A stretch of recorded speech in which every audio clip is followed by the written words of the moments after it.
Hello everyone. We are going to explain in this lesson the types of chemical reaction and the difference between chemical reaction and chemical equation. In order to do so, we need to first read what you should learn in this tutorial. First, define chemical equation, distinguish between chemical reaction and the chemical equation, list 4 observations that indicate that a chemical reaction may be taking place, explain the difference between reactants and products and identify them in a given equation. Describe what do the arrows and coefficient mean in chemical equation. Identify the meaning of different symbols in equations. Explain why it is important to balance chemical equation and identify what is conserved. List 4 guidelines that are useful in balancing equation. And lastly, learn how to balance a chemical equation. Chemical equation is representation of a chemical reaction using chemical symbols and numbers to indicate reactants and products. For example, if carbon is going to react with oxygen to form carbon dioxide, so you write an equation similar to this one. This equation shows the chemical symbols, so the symbol of carbon is C, symbol of oxygen is O2, symbol of carbon dioxide is CO2. Also it shows the number, so if just number 1 or no number is written here, this means that only one carbon atom reacts with 2 oxygen atoms or 1 oxygen molecule to form 1 carbon dioxide molecule.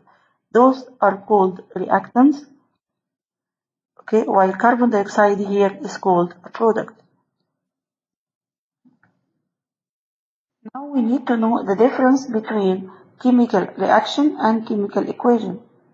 Chemical reaction occurs when reactants are converted to products.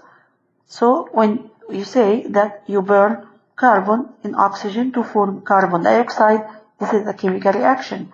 When you say bonds in carbon atoms, between carbon atoms are broken and the bonds in oxygen molecule are broken to form new bonds in carbon dioxide molecule, you are describing a chemical reaction. While chemical equation is a representation of a chemical reaction using chemical symbols and number to indicate reactants and products. In any chemical reaction, you can find any of those observations that indicate that a chemical reaction is occurring. Okay, like a release of energy as heat or light, production of a gas, change in color, and formation of a precipitate. Formation of a precipitate means a solid forms. Let's take an example. If you burn a piece of sugar in air, what observation you will see? You will see change in color, it becomes brown, production of gas, you can see brown fumes or black fumes, and also you will see remains that we call it soot or precipitate. Those are signs of a chemical reaction. In this KPI, explain the difference between reactants and products and identify them in a given equation. Once you are given an equation, you will have species written on the left and the other species written on the right. The species on the left are representing reactants that we start the reaction with, and the species on the left represent the product. So reactants are the initial components while the products are the resultant components, because this arrow means equal. So these are the initial components that enter in reaction, and those are the products or resultant from the reaction. What do arrows and coefficient mean in a chemical equation? Arrow separate reactant from product. So once you see an arrow, means that the part on the left side is representing the reactant and the part on the right side representing the product. So the arrow is what separates reactants from products. And coefficient, they specify the relative amount of the component. So if I say N2 plus 3H2 gives 3 or 2 NH3. Okay, here is the coefficient. So I mean that I need 1 molecule of nitrogen to react with 3 molecules of hydrogen to form 2 molecules of ammonia. So the coefficient specifies the amount of the component in number of atoms. Now we need to know the difference between different state symbols. When you are making chemical reaction, each component, either reactant or product, has a state. The state should be shown clearly when you are writing a chemical equation. The gas is represented by G, solid is represented by S, liquid represented by L. If you have a solid and the solid dissolve in water to make a solution, so this is represented by AQ, reference to aqueous. Aqueous means soluble in water. So S identifies the solid state, L liquid state, G gaseous state, and AQ water solution. KPI 7 explain why it is important to balance chemical equation and identify what is conserved.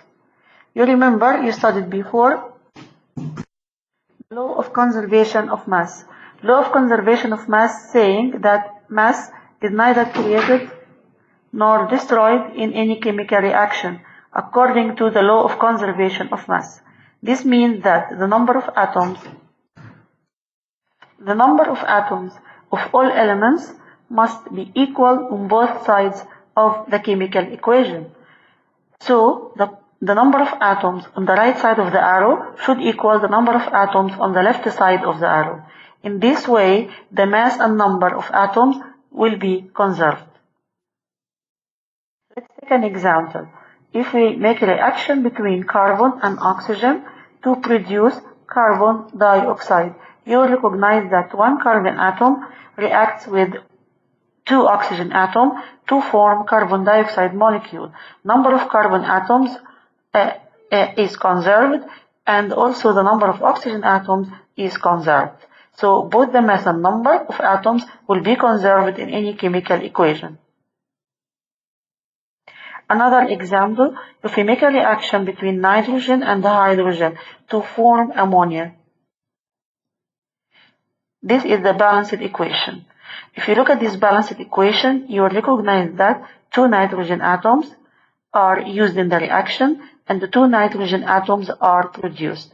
Because this coefficient means it's going to be multiplied by N and multiplied by 3H. Means that we have here 2 nitrogen atoms and 6 hydrogen atoms. And on that side we have 2 nitrogen atoms and 6 hydrogen atoms.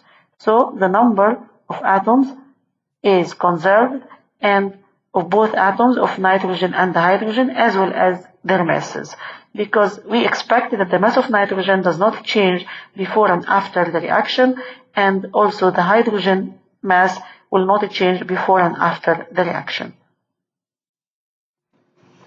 In order to balance an equation, there are 4 guidelines that we need to look at, and very useful in balancing the equation. Number 1, balance different types of atom one at a time. So don't balance 2 atoms. Let's take the previous reaction as an example. Nitrogen reacts with hydrogen to form ammonia molecule.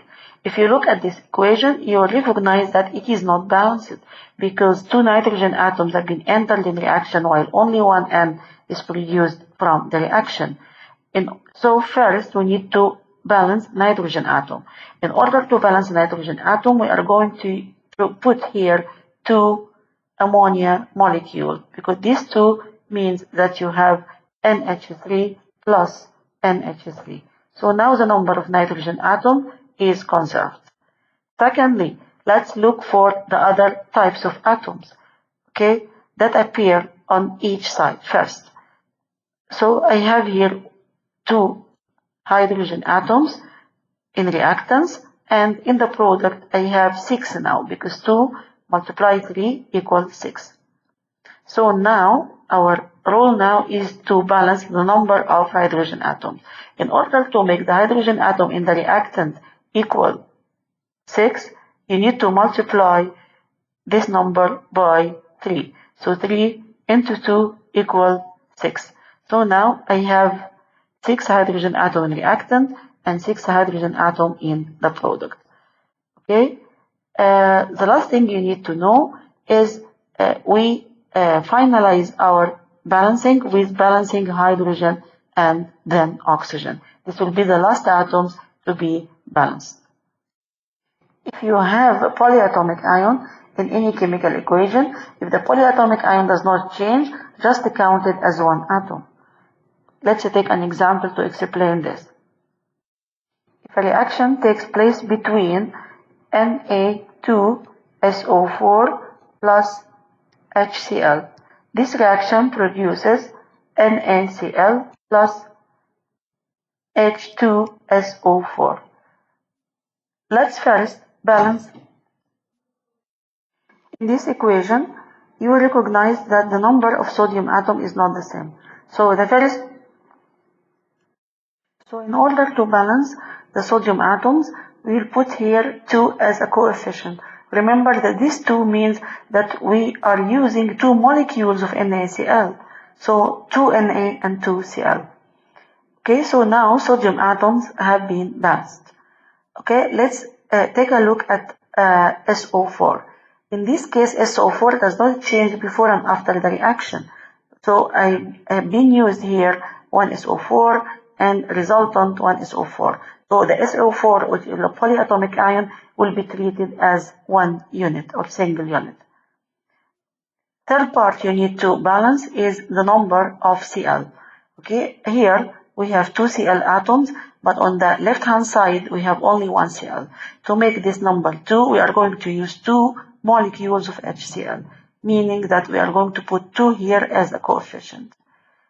Okay, the last part you need to balance is to look at hydrogen atoms. Yes, we have here 2 hydrogen atoms on the left side of reaction, and on the right side of reaction also we have H2, meaning 2 hydrogen atoms. Now our equation is fully balanced.